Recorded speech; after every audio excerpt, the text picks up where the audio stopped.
नमस्ते भाई, आप सभी का स्वागत है इस आरुष लाइंस यूट्यूब चैनल पे और मैं आप सभी का दिल से स्वागत करता हूँ। तो बच्चे, आज हम फर्स्ट फ्लाइट का थर्ड जो चैप्टर है इसको डील करने जा रहे हैं। ठीक है जी। आज जो हमारा जो फर्स्ट फ्लाइट बुक है उसका जो थर्ड चैप्टर है उसको हम डिस्कस करने जा रहे हैं। ठीक है ना। तो फर्स्ट फ्लाइट के लगभग 3 चैप्टर हमारे कंप्लीट हो जाएंगे और ये जो चैप्टर है हमारा his first flight and aeroplane, ये 2 चैप्टर हैं। एक ही चैप्टर के अंदर ना 2 चैप्टर इन्होंने दे रखे हैं, तो अपन क्या करेंगे, दोनों चैप्टर को हम पढ़ने का काम करेंगे। ठीक है जी। और साथ ही साथ इनकी कुछ इंपॉर्टेंट क्वेश्चंस को भी डील करेंगे जो कि पेपर में आए हुए क्वेश्चन। ठीक है ना। तो भाई इन चैप्टर को स्टार्ट करते हैं। सबसे पहले हम समरी देखने का काम करेंगे और उसके बाद हम आगे की क्वेश्चंस को डील करेंगे। तो स्टार्ट करते हैं भाई। चलिए, पहला जो चैप्टर है भैया, पहले चैप्टर की बात कर लेते हैं, हिज फर्स्ट फ्लाइट। ठीक है जी। His first flight. अब इस चैप्टर के अंदर क्या होता है, ठीक है ना, इस चीजों को समझने का काम करते हैं। तो भाई इस चैप्टर के अंदर ना बेसिकली एक सीगल के बारे में कहानी है। ठीक है ना। एक सीगल के बारे में कहानी है। सीगल क्या होता है, एक वर्ड होता है, ठीक है ना, जो कि पानी के पास जनरली पाया जाता है। सीगल एक वर्ड होता है जो कि पानी के पास जनरली पाया जाता है। ठीक है ना। जैसे कि यहाँ पे पानी वगैरह हो वहां पे ये सीगल आपको देखने को मिलते हैं। ठीक है। तो यहाँ पे स्टोरी होती है, the story of his first flight is based on a young seagull. एक छोटा सा सीगल होता है who is afraid of fly, जो कि डरता था उड़ने से। ठीक है ना। मतलब कि एक छोटा सा सीगल था, उसे उड़ना बिल्कुल भी पसंद नहीं था। जब वो उड़ने की कोशिश करता था तो उसे डर लगता था कि कहीं मैं, मतलब मेरे जो पंख हैं वो मेरा साथ ना दें, हो सकता है मैं पानी में गिर जाऊं। तो बहुत ज्यादा डरता था basically. Because of his distrust on it's wing, वो अपने जो पंख हैं उनके ऊपर भरोसा नहीं करता था कि भाई मेरे छोटे छोटे तो पंख हैं वगैरह, अगर मैं उड़ूंगा तो शायद ये मेरा साथ ना दें और हो सकता है मैं नदी में गिर जाऊं। ठीक है ना। All his younger siblings can fly fearlessly despite their shorter wings. अब उसका जो छोटा भाई था, ठीक है ना, उसका जो छोटा भाई था, उसके जो साथ के लोग थे बेसिकली जो छोटे छोटे, हालांकि उनके विंग्स बहुत छोटे छोटे थे लेकिन वो फिर भी उड़ सकते थे और वो उड़ रहे थे। ठीक है ना। तो ये देखकर थोड़ा सा उसको और बुरा लगता है कि भाई ये तो मेरे छोटे छोटे और ये मतलब उड़ सकते हैं, बट इसको अंदर कहीं ना कहीं डर था कि भाई मैं अगर उड़ूंगा तो हो सकता है मेरे पंख साथ ना दें और मैं कहीं ना कहीं गिर जाऊंगा। On the other hand, the young bird cannot gather the courage to trust his wings. ठीक है ना। हालांकि जो छोटे बंदे थे मतलब वो बेसिकली उड़ रहे थे, लेकिन ये जो था इसके अंदर इतना करेज नहीं था, ये करेज को गैदर नहीं कर पाया था, हिम्मत जुटा नहीं पा रहा था ताकि मैं उड़ूं। इसको ऐसा लग रहा था कि मेरे जो पंख हैं वो मेरे साथ नहीं देंगे। He always becomes afraid when coming forward to the brink of the ledge. ठीक है जी, attempting to the fly. वो हमेशा डरता था। जैसे कि क्या होता है कि जैसे पहाड़ होता है ना, तो पहाड़ के जो चोटी सी होती है, जब भी वो वहां पे जाता था और उड़ने के सोचता था तो वो बहुत ज्यादा डर जाता था, है ना। ब्रिंक का मतलब होता है पहाड़ की चोटी सी। ठीक है ना। पहाड़ की जो चोटी होती है ना, जैसे कोई पहाड़ होता है तो उसकी चोटी जो होती है, जिससे मतलब कूदेंगे तो नदी में गिरेंगे, तो वहां पे जब भी जाता था ब्रिंक पे तो इसको ऐसा लगता था मतलब कि अगर मैं वहां से कूदूंगा तो कहीं ना कहीं मैं मतलब पानी में गिर सकता हूँ। ठीक है ना। तो इसको डर लगा रहता था, जब भी जाता था फिर वापस आ जाता था वो। ठीक है ना। आगे दे रखा, his mother and father come around sailing him, calling him and threatening him to stir on the ledge unless he fly. अब उसके माता पिता भी परेशान हो गए कि भाई तू उड़ क्यों नहीं पा रहा, सब उड़ रहे हैं, तेरे साथ के बच्चे उड़ रहे हैं जो तेरे साथ में पैदा हुए हैं और तेरे से छोटे बंदे हैं वो भी उड़ रहे हैं, तू क्यों नहीं उड़ रहा है। अब वो क्या करते हैं कि भाई इन्होंने प्यार से काफी समझा लिया, अब इन्होंने कहा भाई हम धमकी देंगे तुझको। तो क्या कहते हैं कि भाई अगर तू नहीं उड़ा तो हम तुझको यहीं पे छोड़ के चले जाएंगे और तुझे भूखा रहना पड़ेगा। अगर तू नहीं उड़ा तो हम तुझे ना यहीं पे छोड़ के चले जाएंगे और तुझे भूखा रहना पड़ेगा। ठीक है ना। इसी लीज पे यानी इसी पहाड़ पे, अनलेस यू फ्लाई, जब तक तुम उड़ते नहीं हो तुम यहीं रहोगे। Despite all the upbraiding the scolding to him shrilly, उसको ये सारी चीजें हम बुलाते रहते थे। ही कुड नॉट मूव, हम इनको मतलब धमकी भी दी, चिल्लाया भी, बोला भी कि भाई हम तो छोड़ के चले जाएंगे, बट फिर भी ये उड़ता नहीं है। ठीक है ना। फिर भी ये उड़ता नहीं है। All the long day he watches his parents fly with his siblings, पूरे दिन वो ऊपर से देख रहा होता है कि मतलब उसके जो माता पिता थे वो उड़ रहे थे बेसिकली, जो सिबलिंग था उसका, ठीक है ना, छोटा भाई था बेसिकली, उसके साथ वो उड़ रहे थे। ठीक है ना। दूसरे बच्चे थे उनको सिखा रहे थे कि किस तरीके से उड़ा जाता है। ठीक है ना। तो वो सारी चीजें उनको देख रहा था। एंड टीचिंग देम, वो सिखा रहे थे उनको how to skim the waves. How to skim the waves का मतलब क्या होता है, जैसे होता है जैसे मान लो रिवर है ये बेसिकली, ठीक है ना। तो यहाँ पे कोई मछली है तो भाई पक्षी उड़ के आता है और यहाँ से मछली को पकड़ लेता है और उड़ जाता है हवा में, मतलब एक तरीके। ठीक है ना। तो इसी को हम स्कीमिंग बोलते हैं।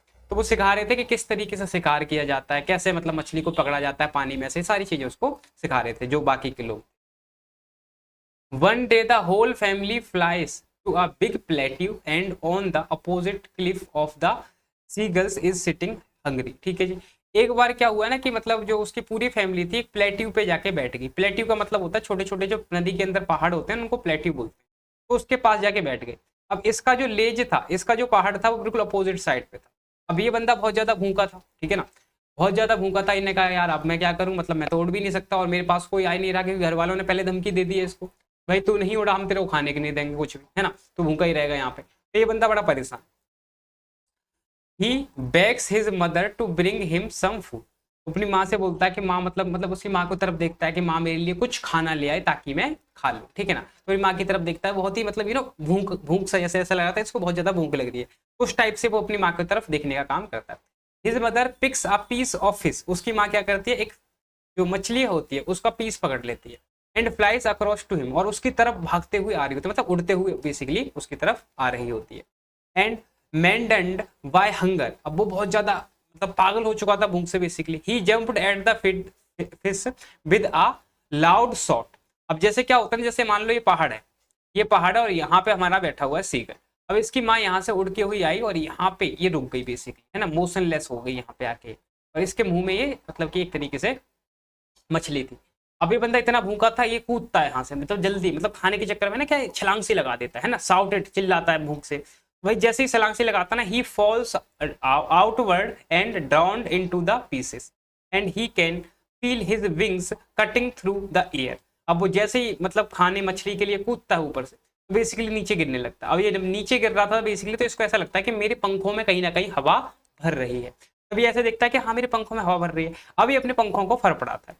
And he next movement he is flying fearlessly and his siblings soaring and diving with him, ठीक है ना। फिर ये उड़ना सीख जाता है, ठीक है ना। जैसे ही कूदता है तो इसको जबरदस्ती उड़ना पड़ता है, क्योंकि अगर ये उड़ेगा नहीं, पंखों को मतलब हिलाएगा नहीं, तो कहीं ना कहीं नीचे जाके नदी में गिर जाएगा। तो ये यहाँ से उड़ना स्टार्ट कर देता है, ठीक है ना। फिर ये बिल्कुल उड़ना सीख जाता है और सारे अपने सिबलिंग्स के साथ बेसिकली उड़ने लगता है, फिशिंग करने लगता है, डाइविंग करने लगता है, मछलियां पकड़ने लगता है।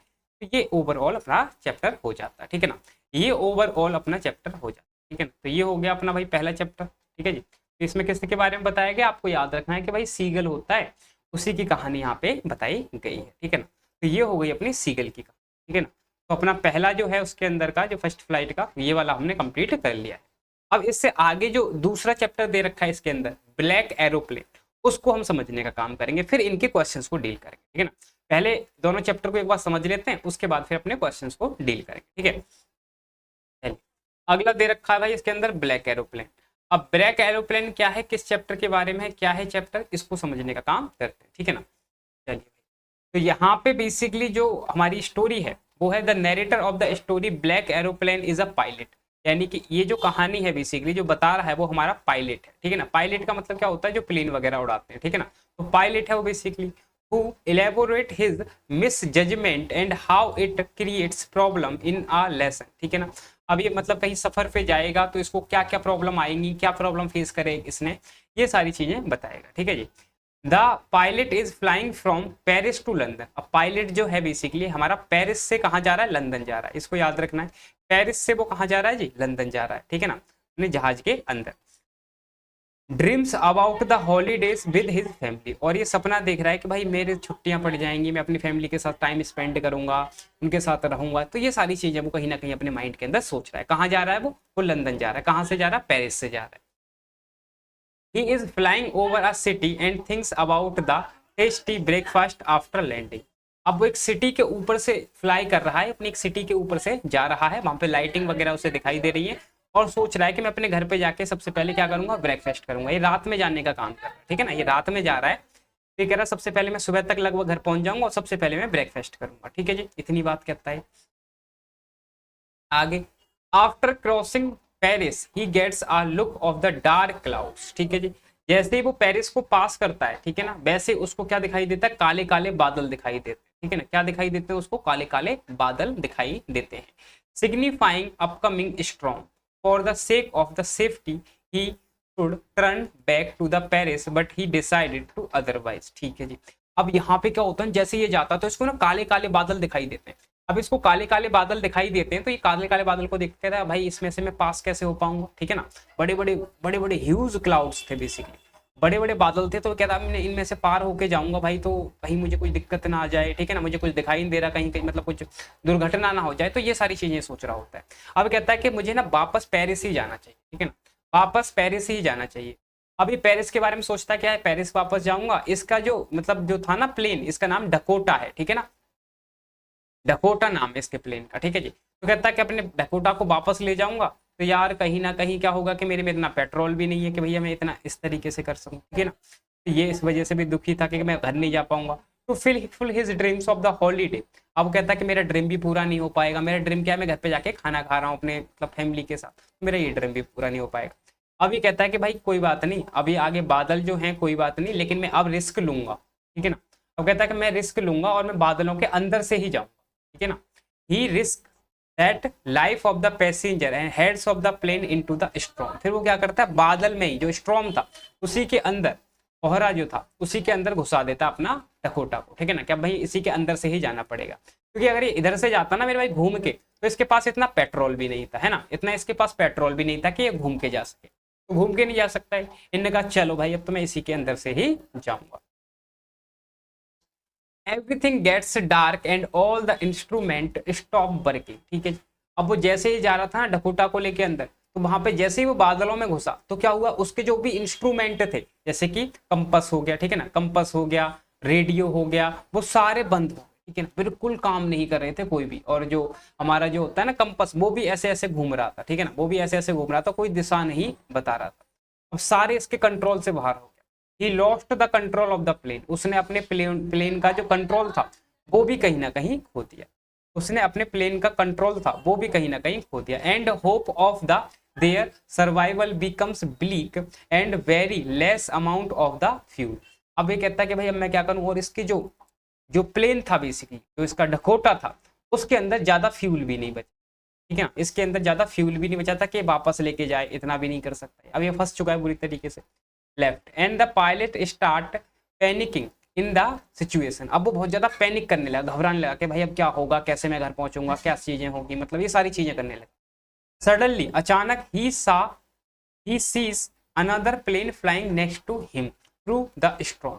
अब वो ऐसे सोच रहा था ना इसी चीज को, तो भाई जैसे मान लो इसका प्लेन यहाँ पे था, ठीक है ना, तो इसके बगल में इसे ऐसा दिखाई दिया कि मेरे बगल में ना भी ना एक प्लेन है, ठीक है ना, इसको ऐसा लगा कि मेरे बगल में भी एक प्लेन है। The pilot turns his plane to the north. अब जो पायलट था वो अपने प्लेन को नॉर्थ की तरफ मोड़ता है in order to follow the strange aeroplane. अब वो क्या करता है कि भैया स्ट्रेंज एरोप्लेन को मुझे फॉलो करना है, शायद ये मेरे को रास्ता दिखाने के लिए आया हो, तो ये उस पायलट को कहीं ना कहीं फॉलो करने लगता है, ठीक है ना। The pilot start threatening again again and as the fuel is getting low. अभी फिर से डरने लगा। क्यों डरने लगा, क्योंकि इसको पता है क्या फ्यूल भी नहीं है मेरे में, तो अब फ्यूल नहीं है तो भाई मेरा कैसे काम चलेगा। तो भाई ये सारी चीजें सोच के भी दुखी हो रहा था कि यार कहीं दूर दूर जाने का अगर मुझे पड़ा, बेसिकली मेरे तो मतलब डकोटा में पेट्रोल भी नहीं है, तो फिर मुझे क्या होगा। The pilot guides them out of the storm and disappear, ठीक है जी। अब क्या करता है कि इसको बाहर निकलने के लिए मतलब गाइड करता है, जो दूसरा एरोप्लेन था ना इसको गाइड करता है कि भाई कैसे बाहर निकल, तो इसको फॉलो करता है, तो इसको फॉलो करता रहता है करता रहता है और इसको कहीं ना कहीं ये बाहर ले आता है, जो स्ट्रेंज एरोप्लेन था। आफ्टर लैंडिंग द पायलट, अब पायलट जो है अपना लैंड कर चुका है, ठीक है जी। ask about the another plane but what is left in the shock to know that there was no other plane in the sky except him is, ठीक है जी। अब यहाँ पे जैसे ये सोचता है ना, मतलब नीचे उतर जाता है कि उसको एरोप्लेन का मतलब जो होता है ना हवाई पट्टी जिसे बोलते हैं, है ना, तो एक हवाई अड्डे पे जाके उतर जाता है। उतर के फिर कहता है कि यार अब तो बच गया मैं। अब ये जाता है जो वहां पे जो होता है ना मतलब जो मतलब वहां पे बैठे हुए होते हैं उनसे पूछता है, जाके पूछताछ केंद्र जो भी होता है, ठीक है, उस पर जाके पूछता है कि भैया यहाँ पे जो दूसरा प्लेन था उस वाले प्लेन को जिसने मुझे रास्ता दिखाया उसको मुझे धन्यवाद कहना है, थैंक यू कहना है, ठीक है ना। तो आप जरा मुझे बताएं कि वो कहाँ पे है, मैं उनसे मिल सकता हूँ। अब जो वहां पे लेडी होती है वो बेसिकली इसे देखो हंसने लगती है। क्या कहती है कि भाई ये मतलब हंसने लगती है। वो कहता है आप हंस क्यों रही हो, ठीक है ना, वो कहता है आप हंस क्यों रही हो। तो वो कहते हैं कि सर आज हमारे रडार पर आपके अलावा कोई दूसरा प्लेन था ही नहीं, है ना। हमारे रडार में हम देखने का काम कर रहे थे, यहाँ पे सिर्फ एक ही प्लेन दिखाई दे रहा था जो कि आपका था, इसके अलावा कोई दूसरा प्लेन नहीं था। अब ये बंदा बड़ा शौक हो जाता है कि अरे यार ऐसा फिर कैसे हो सकता है कि मुझे किसी ने रास्ता कैसे दिखाया, और यहीं पे आके हमारा कहीं ना कहीं ठीक है ना। तो यहाँ पे ये यहीं पे छोड़ दिया गया है, ठीक है ना। दोनों चैप्टर को हमने डील कर लिया है। अब इसके कुछ एक इंपॉर्टेंट क्वेश्चंस हैं, उनको हमें बेसिकली देखना है। चलिए तो स्टार्ट करते हैं भाई अपने क्वेश्चंस। सबसे पहले भाई अपने उस वाले चैप्टर के क्वेश्चंस को हमें देखना है। मैंने थोड़े से आपके लिए बड़े बड़े क्वेश्चंस इसलिए तैयार किए हैं ताकि आप एक बार इनको पढ़ लें तो आपके माइंड में कहीं ना कहीं बैठ जाए, ठीक है ना। तो पहला क्वेश्चन पूछा गया, why was seagull afraid to fly? Do you think all young birds are afraid to make their first flight? क्या मतलब जो यंग सीगल थी वो क्यों डरी हुई थी? क्या तुम्हें लगता है कि जब छोटे होते हैं जो पहली फ्लाइट लेते हैं, जो भी पक्षी होते हैं, क्या वो डरते हैं? Are some birds more timid, कुछ क्या मतलब कुछ जो वर्ड्स होते हैं वो कायर होते हैं than others? And do you think is a human baby also finds it challenging to take his first step? क्या छोटा बच्चा जो होता है ह्यूमंस का, वो भी डरता है जब वो पहली बार चलता है, ठीक है ना। तो ये पूछा गया सवाल, और ये पूछा भी जा सकता है पेपर में, तो आपको ना इसको थोड़ा सा पढ़ लेना सही से। तो भाई इसका दे रखा है, the young seagull was afraid to fly, वो डरी हुई थी because it was his first flight, क्योंकि ये पहली बार उड़ रही थी। एंड ही फियर्ड, वो डरी हुई थी, that he might fall and hurt himself, ये सोच रही थी कि अगर मैं उड़ने की कोशिश करूंगी तो हो सकता है मैं नीचे गिर जाऊं और मेरे को चोट लग जाए।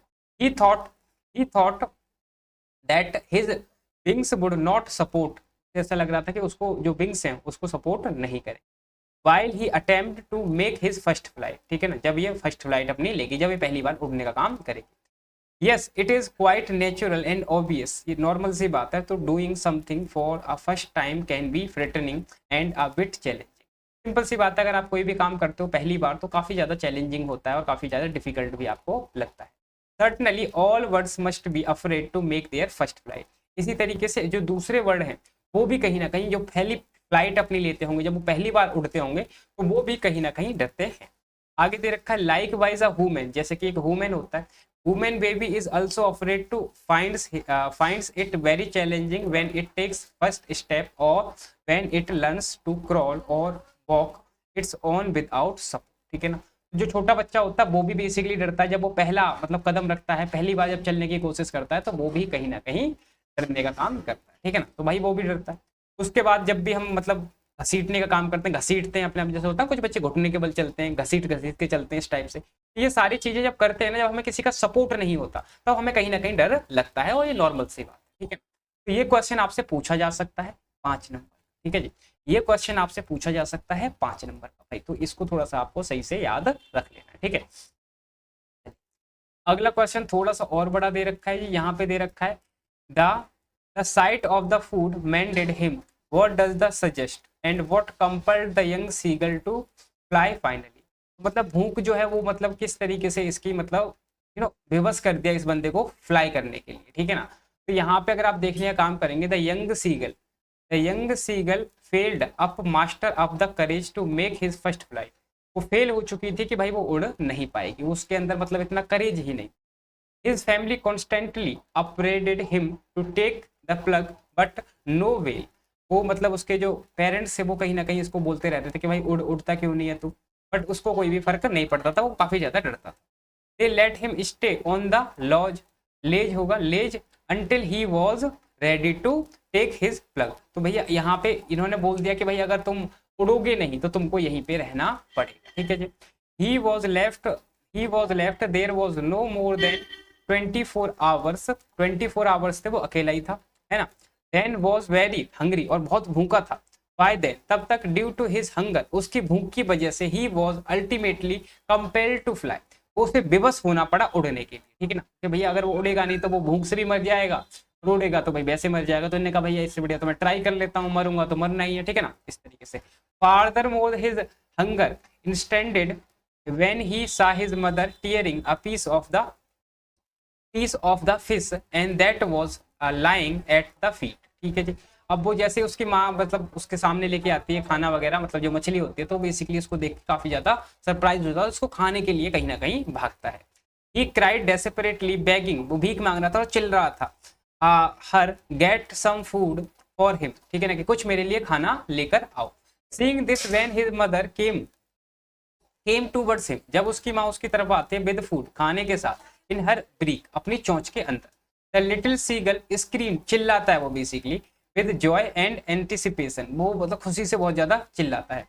And however he stopped midway, जैसे ही वो बीच में आके मोशनलेस हो जाती है, जैसे जो मछली थी वो मतलब जो उसकी माँ थी बेसिकली, वो बीच में आके क्या हो जाती है, मोशनलेस हो जाती है, मतलब बिल्कुल वहां से हिलती नहीं है। अब इसको कूदना पड़ता है बीच के रास्ते में, ठीक है ना। The young seagull wondered why she did not come closer, अब ये सोच रही थी कि भाई मेरी माँ मेरे पास क्यों नहीं आ रही है। To him maintained by the hunger he dived, अब भूख के मारे उसने क्या किया भाई, वो उसने छलांग लगा दी, उसने डाइव करने की कोशिश की। एट द फूड, वो फूड की तरफ भागा। हिज मदर्स बिंग, और उसकी जो माँ की चोंच थी उसकी तरफ वो छीनने के लिए उस खाने को भागा, लेने के लिए या फिर छीनने के लिए आप बोल। At the moment he fell downward, इसी मूवमेंट में वो नीचे गिर गया, and downwards into the great expanse of the sea and beneath, नीचे क्या था, बहुत बड़ा सी था।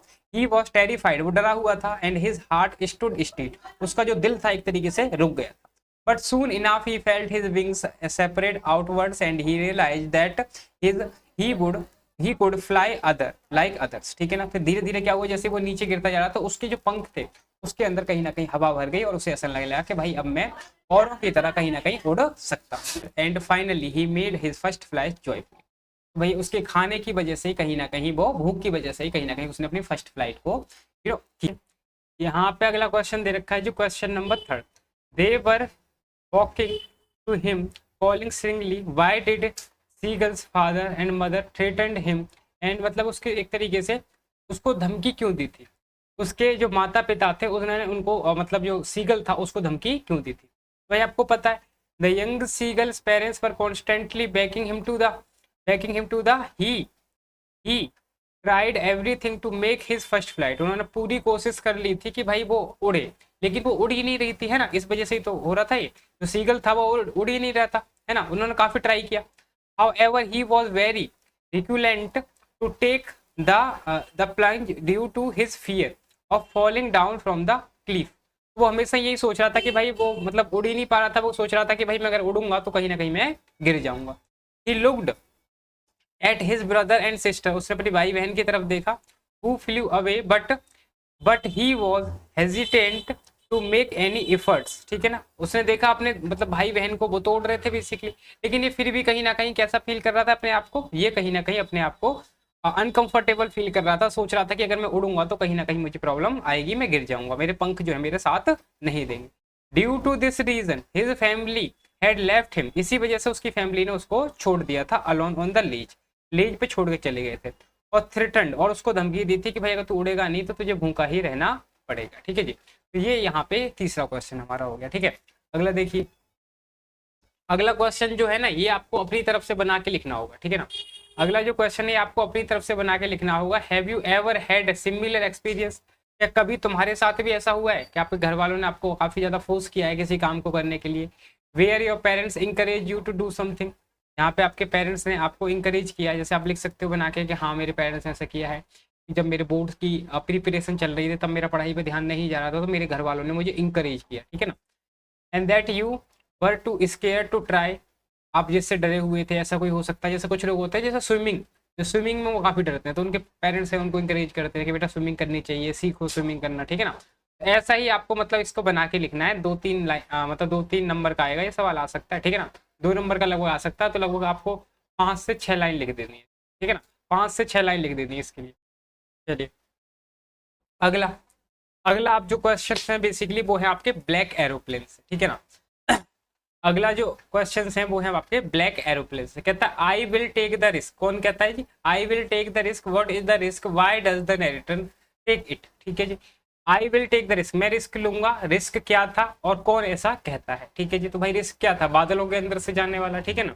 जैसे द पायलट ऑफ डकोटा उसका नाम हो गया DS-088, ये प्लेन का पूरा नाम है।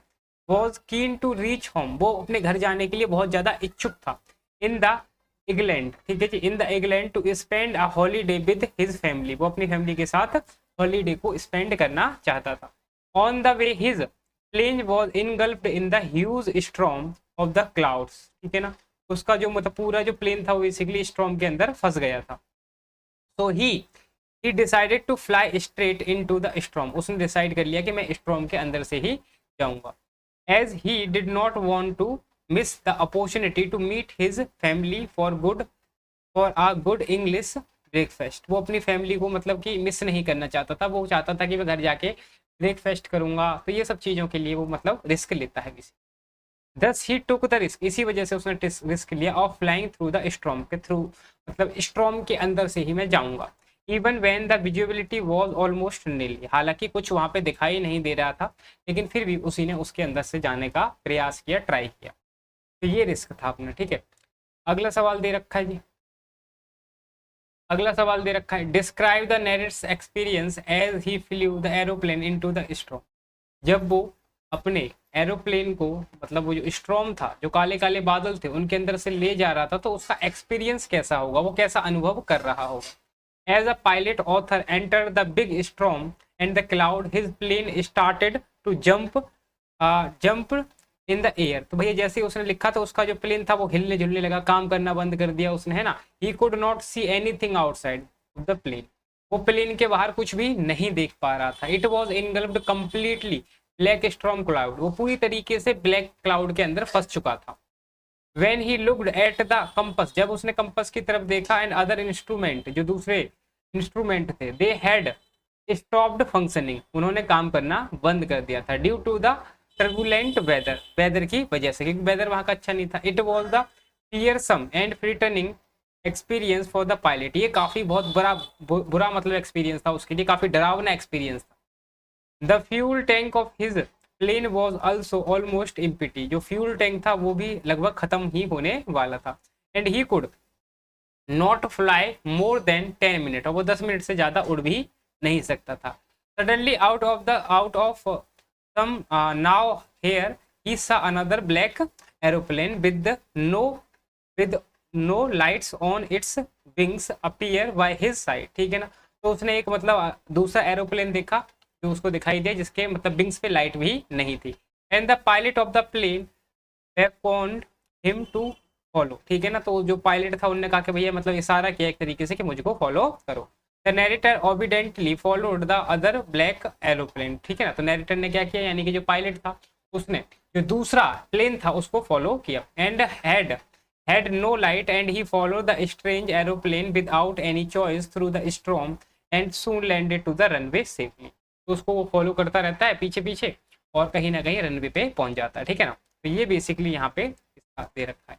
तो ये लगभग आपका आएगा, तो लगभग 5 नंबर का क्वेश्चन आ सकता है, ठीक है ना। ये 5 नंबर का क्वेश्चन आपका आ सकता है, तो आपको ये भी कहीं ना कहीं याद रखना है।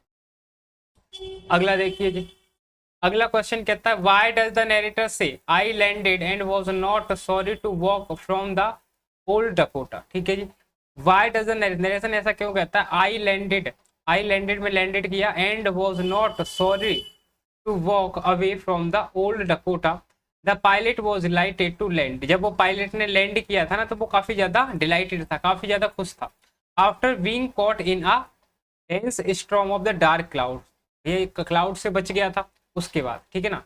And was sorry to walk away from the old Dakota and he was filled with the gratitude for the pilot in the other black aeroplane. वो उन सब उसका शुक्रिया करना चाहता था, किसका शुक्रिया करना चाहता था, जो बंदा मतलब इसको मतलब जिसकी वजह से ही आया था, जो दूसरा एरोप्लेन था, ठीक है ना, उसका वो धन्यवाद करना चाहता था। And desperately wanted to thank, और उसको थैंक्स करना चाहता था, हिम फॉर हेल्पिंग हिम, उसकी मदद करने के लिए। इन सच आ fearsome situation, ऐसे जो fearsome situation थे, he felt sorry, उसको बुरा लग रहा था, that he could not thank his, मतलब जो अपना मतलब जो जिसने इसको रास्ता दिखाया उसको ये थैंक्स नहीं कर पाए। enough helping land on the runway safely, ठीक है ना। तो ये यहाँ पे बताया गया है, तो वो किसको थैंक्स करना चाहता था, इसलिए उसको बुरा फील हो रहा था, भाई मैं उस बंदे को थैंक्स नहीं कर पाया।